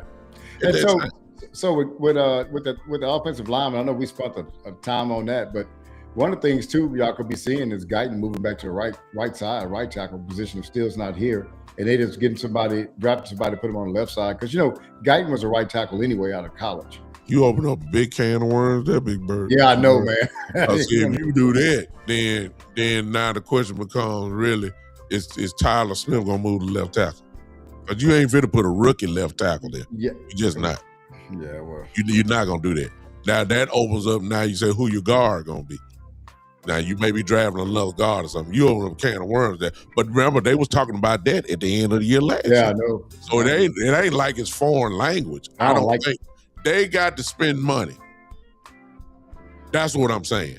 Yeah. If you don't want to draft a right tackle, if Steele is not gonna be, you're not gonna draft it. Then you can't just put no UFL player out there. Yeah. It's Dak Prescott we're talking about. You got to put somebody out there that's going to be able to hold his own and go ahead and go to work. So you either going to spend money there. As far as defense goes, you may have to spend some money in some spots that we're talking about drafting in. If you're not drafting in it, spend money. If you're not going to pick a corner, please don't go out there with no practice squad cornerback. No, I like last year. We already been there and done that. We can't do that. Go give me a vet. I don't know who that vet is, but give me somebody that can play. If you're not gonna get it in the draft, I'm just saying we got the money. Money is not the object. The question is, are we gonna go deep sea fishing in day 1, day 2, or day 3, which is what the Cowboys don't do, or are we gonna do the usual and wait to day 15 to go get somebody that's the bottom of the barrel in free agency? Because Jerry, as of today, I'm still hearing Jerry's mouth. Why would I spend money on one guy when I can spend the same amount of money on 3 guys? Yeah. Translation, I'm gonna go to the middle of the barrel and low. That's the bottom line. So one of the questions I want to see Christian Parker address B-Bird in his opening press conference is, what is he going to do to manufacture some pressure? Is he going to need that edge or that rusher like you're looking for, B-Bird? And so I want to just hear his philosophy on, you're in a game, we're not getting no pressure on the quarterback in the first half. What are you going to do to generate pressure? That's what I want to hear from him, because I think one of the concerns I have is with the draft. I don't want them reaching for an edge and they end up with a player that's not good, like a Taco. So what is his answer? What is he going to do to manufacture pressure if he don't have Hendrickson or Crosby? Well, that and I'm glad you said that, B-Bird. You can have it out of this, but I'll answer that real quick. The pressure is on for Mr. Donovan Izaraku. Yeah. He better step up, for real. He got to come on. Even if we draft the edge, he got to be that other guy now. I'm talking about, sorry. So, I know you was a rookie last year. Them 2 sacks ain't gonna work this year. We got you led the country in sacks at Boston College, and you came here and did 2 sacks. You got better, but you would definitely want the impact player that everybody was talking about at the beginning. Maybe that's because Michael Parsons was there and made him look good. I got that part, but you better. He got to step up this year, no question in my mind. Well, I think with Michael Parsons leaving, I think it put a lot of pressure on him. I don't think that the vision drafting him was not for him to be in replacement of Michael Parsons. So I think the expectation kind of ramped up because it was an obvious hole there of a defensive end that we needed somebody to get some pressure, and he has been able to do it. So hopefully, but the thing is, what we did is we kind of moved up his growth curve, if you understand what I'm saying. And it never should have been that way. And so our expectations ranked higher than probably it should have been. He played a lot more than what I think he's supposed to play anyway. He's no different than Ravel. Ravel wasn't supposed to be out there, man. No. You know what I'm saying? So I think hopefully, he comes around and continue to progress. But I think us as fans, we put a lot more on him because for lack of the sacks and lack of pressure we were getting from the defensive ends that was here left after Parsons. Wow. Gentlemen, I don't know if we done took all the sap out the tree. I mean, I think we can talk a little bit more. Yeah. I think we did well tonight. Yeah. I don't think we got to save some of this stuff for the next go round. What y'all think? Y'all got some more to talk about? That sounds good to me, bro. I think you got any more, Joe? No, I think we're good. I was just gonna say we're gonna be kind of stuck in here over the weekend. So my son and I might do something tomorrow or Sunday. Me too. We supposed to be kind of the weather's coming in, and sometimes they kind of overblow it, but it's I was out there earlier and it's kind of moving, so we're gonna probably just be in. And so are you doing anything tomorrow, big time? I just might. My son, all his games were canceled. His school game and his AAU games are done, so we're not gonna be doing that. So I look. The only question, I pray to God that the storm. For those that don't know, I'm here in Memphis. Joe and B-Bird are in Texas. We all are gonna get some snow tonight. And tomorrow, definitely. And when you start talking about big major snowstorms, you pray to God that your power is on. So I got power. I'm probably gonna go on. So we're looking for all of us. Hey, what about you, B-Bird? Yeah, I got to work this weekend, man. So I won't be available. I work all the way till Tuesday, I think. Yeah. And I'm gonna go back and listen to your show from last night, big time. You was on. Were you on by yourself or with somebody else? No, me and Coach Marv did it. Coach Marv, actually, I was on live, and Coach Marv just called me just to talk about the hire. But he called while I was live. I said, "Hey man, I'm live right now." He said, "I say, what you doing?" Because you want to talk, come on, go on, hook it up. He said, send me the link. So we went at it. We talked last night. It was a great show last night with me and Coach Mark. So I be looking for content, and so shout out to Henny. I heard he was under the weather. So I hope he's feeling better. So we'll hopefully get something from Henny and Landlord and Boss. So I'm always looking for good contact, man. So I'm glad that we're doing this. Oh yeah. And right now, it's an important time. We got a historical hire. We're gonna get behind this brother. We know he's gonna have some growing pains, but I'm excited for him, man. He's 34 years old. Yeah. And so I'm just looking forward to what he's gonna do. And it's gonna be a lot to talk about in the next few weeks or months. if I go tomorrow, if I go tomorrow, I'm gonna bring the superstar out. Kels, man. I got to listen. I need everybody to tune in. Hey, I'll be at work. Tune in. I'm gonna introduce y'all to this juggernaut that we done ran upon, who's very plugged in into Dallas Cowboys. Yeah. So tell Kels I'm D9. I'm Hey Kels, that's my friend up there, Cowboy Joe up there. Another dude now. I'm looking forward. I'll be at work to that. But my job has YouTube also, so it's big. So I'll be listening to all y'all shows, man. So y'all put it out there, man. Give me something to listen to while I'm at work in that cold weather. Kels B-Bird is great. I'm super great, and you'll love his content. I'm quite sure you kind of like what he's saying tonight. He's smooth. So tell Kels she needs to go to my channel, my son's channel. Then go give you final words to tell about the channel, man. Go ahead. So Kels, my channel, I do it with my son. It's a father and son Cowboys and Sports. I think you put the chat in there too. It was in there earlier. So Kels, I'm a dad that my son brought me into this realm reluctantly, but I told him I would do it with him because that's what dads do. But I was inspired by Big Time and some of the other content creators. But yeah, go check our channel out, and then B-Bird, legendary B-Bird. Oh yeah. Somebody we followed all this time, and we just we enjoy doing content with him, and he's down there in the part of Texas where most of my family is from. So where we just Frisco. No, I'm in League City, Texas. Originally from Galveston, Texas. I gotta always say that. But I moved up here. I'm in League City, Texas, south of Houston, man. So nice little community down here. Love it down here on Gulf Coast. Yep. So most of my folks from H-Town on my dad's side, and but spent a lot of time in Galveston growing up, for real. Well, and for those that didn't catch that, if you scroll up into the stream, you will see a link there by his son, which is Joseph. He said Jules, I'm sorry. And that's his handle. I'll tell you what. If you click on that, you will go straight to their channel, hit that subscribe button, and subscribe to my frat there and his son. Great content creators. B-Bird, we didn't put his up there, and I ain't got mine, but I let B-Bird tell his own stuff about his own channel. What's up, B-Bird? Hey, yeah, man. So, hey, it's great to be on with you guys, man. This is something that we're doing. Y'all come catch us every Friday, man. We're gonna try to be here with y'all.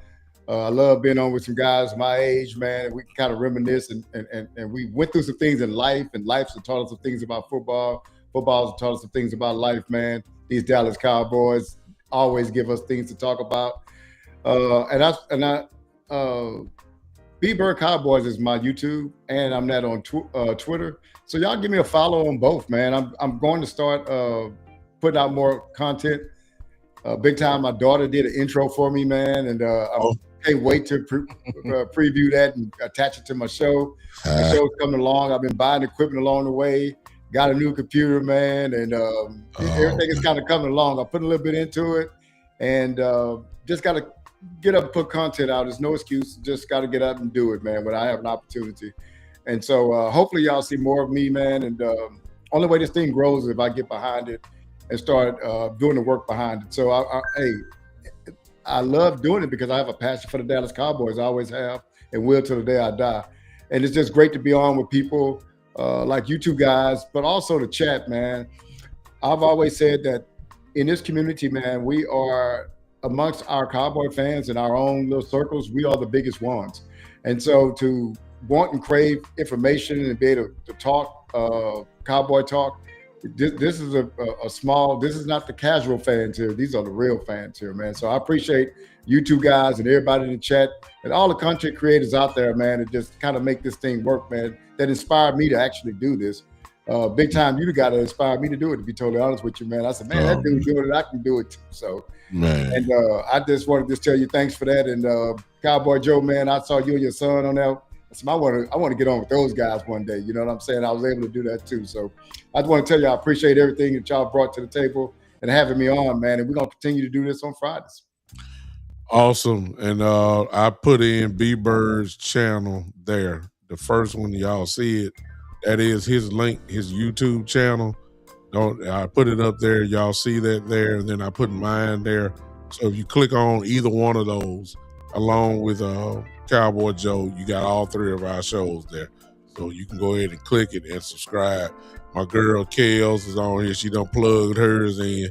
That's why I got to put on here. So she's I'm on Built Different group and Hits and Heels. They all black female show. Oh my God, on Tuesdays. Oh really? Yeah, y'all. We got to support. I got to support her. Yeah. Yeah, man. We just go find them on YouTube. I believe you're on YouTube, right, Kels? If I'm not mistaken. Then she on with my brother, another Memphis Connect, Jerome, Mr. Cowboy Nation. His show as well, who she's a frequent visitor on there. But I gotta bring her over here so y'all can see exactly what I'm talking about. She a bad girl now. Ain't no question about that. And may have to get her on tomorrow and see what's going on. So big time, I was gonna tell you this. I ran across a clip of one of your sermons a couple days ago. So what I do too.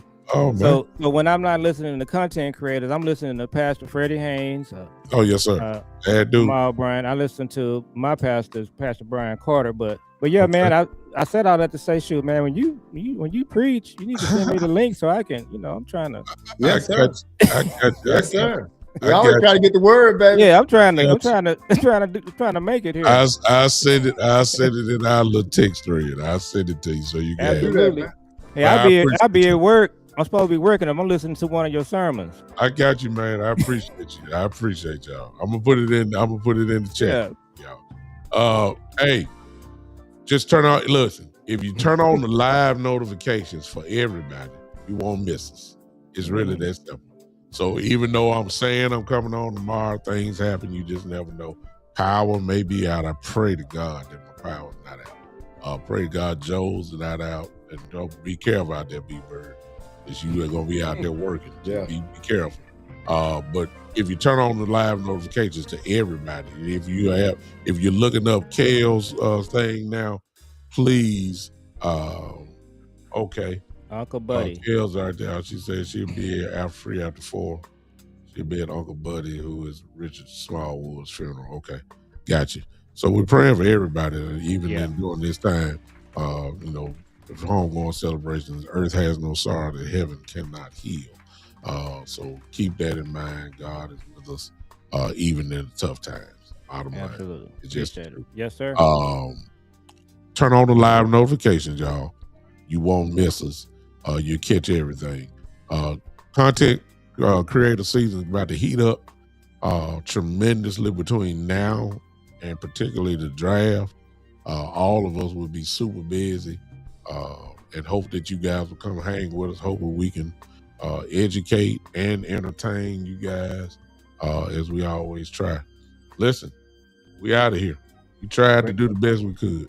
Great show, guys. I think we did pretty good too, y'all. What y'all? It might have been our best one. It might have been. You know what I'm saying? That's how we are. We OG. Historic. Yeah. So before you leave, everybody, hit that like button on all channels. Hit it now. Smash it. That's the way that we get to go into other people's faces. If y'all like it, that's how the algorithm works. If you like our show, hit it. Please do that. Hit the heart button if you're on YouTube. If you're on Twitter or whatever, hit that blue heart. Just tap the screen. You'll see it there. Just hit it, and that helps us out. So we appreciate you guys. Yes, listen, until next time, we're going to holler at all of y'all. I'm going to close with the intro music, y'all. I just feel like jamming. I hate to just go like that. So it's my music, but that's all I got. We got to get some music just for us, y'all. You know what I'm saying? Yes, I need somebody to do a video with just for us three. I got to get on it. Y'all don't worry about it. I get on it. Don't worry about it. I got it covered. Until then, y'all take it easy. This has been the one and the only, the Cowboys OG Podcast. We out. All right, guys. Have a good one. Be safe. Y'all too.